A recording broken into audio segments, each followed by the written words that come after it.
ಧಾರವಾಡದಲ್ಲಿ ವಿನಯ್ ಕುಲಕರ್ಣಿ ಕುಟುಂಬ ಸಾವಿರಾರು ಮರಗಳನ್ನು ನಾಶ ಮಾಡಿದ ಆರೋಪ ಕೇಳಿಬಂದಿದೆ. ಒಂದೆಡೆ ಸಂರಕ್ಷಿತ ಅರಣ್ಯ ಪ್ರದೇಶದಲ್ಲಿ ಅಕ್ರಮವಾಗಿ ರಸ್ತೆ ನಿರ್ಮಿಸುವುದಕ್ಕೆ ಮರಗಳನ್ನು ಕಡಿಯಲಾಗಿದೆ. ಮತ್ತೊಂದು ಕಡೆ ಕುಲಕರ್ಣಿ ಕುಟುಂಬ ಖರೀದಿಸಿದ 38 ಎಕರೆಯಲ್ಲಿ ಮರಗಳಿಗೆ ಕೊಡಲಿ ಪೆಟ್ಟು ಬಿದ್ದಿದೆ. ಇದೆಲ್ಲವೂ ಅರಣ್ಯ ಇಲಾಖೆ ಹಿರಿಯ ಅಧಿಕಾರಿಗಳ ಸಮ್ಮುಖದಲ್ಲಿಯೇ ನಡೆದಿದೆ. ಖಾಸಗಿ ಜಮೀನ್ದಾರರು ಮರ ಕಡಿಯುವುದಕ್ಕೆ ಅನುಮತಿ ಕಡ್ಡಾಯ. ಆದರೆ ಇಲ್ಲಿ ನೂರಾರು ವರ್ಷಗಳಿಂದ ಬೆಳೆದಿದ್ದ ಮರಗಳನ್ನು ನಾಶ ಮಾಡಲಾಗಿದೆ. ಅರಣ್ಯ ರಕ್ಷಣೆ ಮಾಡಬೇಕಾದ ಅಧಿಕಾರಿಗಳೇ ಇಲ್ಲಿ ಕಳ್ಳದಂಧೆಗೆ ಸಹಕಾರ ನೀಡಿದ್ದಾರೆ. ಅರಣ್ಯ ಸಚಿವ ಈಶ್ವರ್ ಖಂಡ್ರೆ ಇತ್ತ ಗಮನ ಹರಿಸಬೇಕಿದೆ ಅಂತ ಸಾರ್ವಜನಿಕರು ಆಕ್ರೋಶ ವ್ಯಕ್ತಪಡಿಸ್ತಾ ಇದ್ದಾರೆ. ಏಷ್ಯಾನೆಟ್ ಸುವರ್ಣ ನ್ಯೂಸ್ ಕ್ಯಾಮೆರಾ ಕಂಡ ತಕ್ಷಣ ಸ್ಥಳದಿಂದ ಫಾರೆಸ್ಟ್ ಗಾರ್ಡ್ಸ್ ಓಡಿ ಹೋಗಿದ್ದಾರೆ.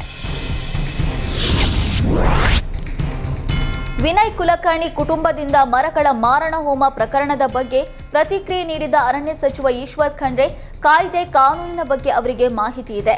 ಯಾರು ಮಾಡಿದ್ದಾರೆ, ಯಾಕೆ ಮಾಡಿದ್ದಾರೆ ಅನ್ನುವ ಬಗ್ಗೆ ತನಿಖೆ ಆಗೇ ಆಗುತ್ತೆ. ಇಲಾಖೆ ಅಧಿಕಾರಿಗಳು ಅದರ ಬಗ್ಗೆ ವಿಚಾರಣೆ ಮಾಡ್ತಾರೆ ಅಂತ ಹೇಳಿದ್ರು.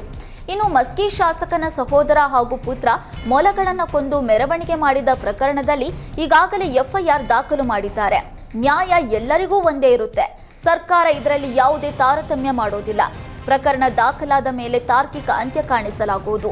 ನಿಷ್ಪಕ್ಷಪಾತವಾದ ತನಿಖೆ ಆಗುತ್ತೆ ಎಂಬ ಭರವಸೆ ಕೊಡ್ತೇವೆ ಅಂತ ಹೇಳಿದ್ರು. ಎಂಎಲ್ಸಿ ರಾಜೇಂದ್ರ ಹತ್ಯೆಗೆ ಸುಪಾರಿ ಕೇಸ್ ಆರೋಪಿಗಳ ವಿಚಾರಣೆ ನಡೀತಾ ಇದೆ. ಆರೋಪಿ ಪುಷ್ಪಾಗೆ ತನಿಖಾ ತಂಡ ಗ್ರಿಲ್ ಮಾಡ್ತಾ ಇದೆ. ಈಕೆಯ ಹಿನ್ನೆಲೆಯೂ ರೋಚಕವಾಗಿದೆ. ಹನಿ ಟ್ರ್ಯಾಪ್ ಮಾಡೋದ್ರಲ್ಲಿ ಪುಷ್ಪ ಎಕ್ಸ್ಪರ್ಟ್ ಆಗಿದ್ಲಂತೆ. ಈ ಹಿಂದೆ 2 ಬಾರಿ ಹಸಿಬಿಸಿ ವಿಡಿಯೋವನ್ನ ವೈರಲ್ ಮಾಡಲಾಗಿತ್ತು.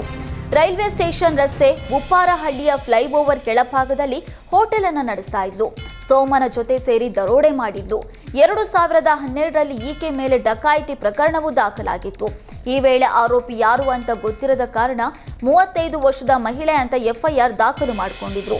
ಸುಪಾರಿ ಕೇಸ್ನಲ್ಲಿ ಪುಷ್ಪ ಅರೆಸ್ಟ್ ಆಗಿದ್ರಿಂದ ಹಳೆ ಕೇಸ್ಗಳೆಲ್ಲ ಈಚೆ ಬಂದಿವೆ. ಯುಗಾದಿ ಹಬ್ಬಕ್ಕೆ ಮಟನ್ ಚೀಟಿ ಹಾಕಿದ್ದವರಿಗೆ ಪಂಗನಾಮ ಹಾಕಿರುವ ಘಟನೆ ಕೋಲಾರದಲ್ಲಿ ನಡೆದಿದೆ. ಕೋಲಾರ ಜಿಲ್ಲೆಯ ಬಂಗಾರಪೇಟೆ ಪಟ್ಟಣದಲ್ಲಿ ಈ ಘಟನೆ ನಡೆದಿದ್ದು, ಭರತ್ ಎಂಬಾತ ನೂರಾರು ಜನರಿಂದ ಯುಗಾದಿ ಹಬ್ಬಕ್ಕೆ ಮಟನ್ ಚೀಟಿ ಹಾಕಿಸಿಕೊಂಡಿದ್ದ. ಇಂದು ಅವರೆಲ್ಲ ಹೊಸ ತೊಡಕಿಗೆ ಮಟನ್ ಖರೀದಿ ಮಾಡೋದಕ್ಕೆ ಬಂದಾಗ ಅಸಲಿಯತ್ತು ಬಯಲಾಗಿದ್ದು, ಭರತ್ ಮೊಬೈಲ್ ಸ್ವಿಚ್ ಆಫ್ ಮಾಡಿಕೊಂಡು ಎಸ್ಕೇಪ್ ಆಗಿದ್ದಾನೆ.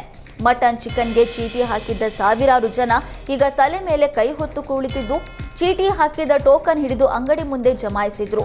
ಚೀಟಿ ಹಾಕಿಸಿಕೊಂಡಿದ್ದ ಭರತ್ ವಿರುದ್ಧ ಆಕ್ರೋಶ ವ್ಯಕ್ತಪಡಿಸಿದ್ರು.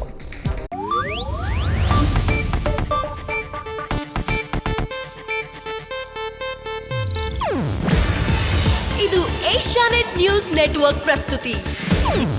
ನೀವು ನೋಡ್ತಿದ್ದೀರಾ ಏಷ್ಯಾನೆಟ್ ಸುವರ್ಣ ನ್ಯೂಸ್.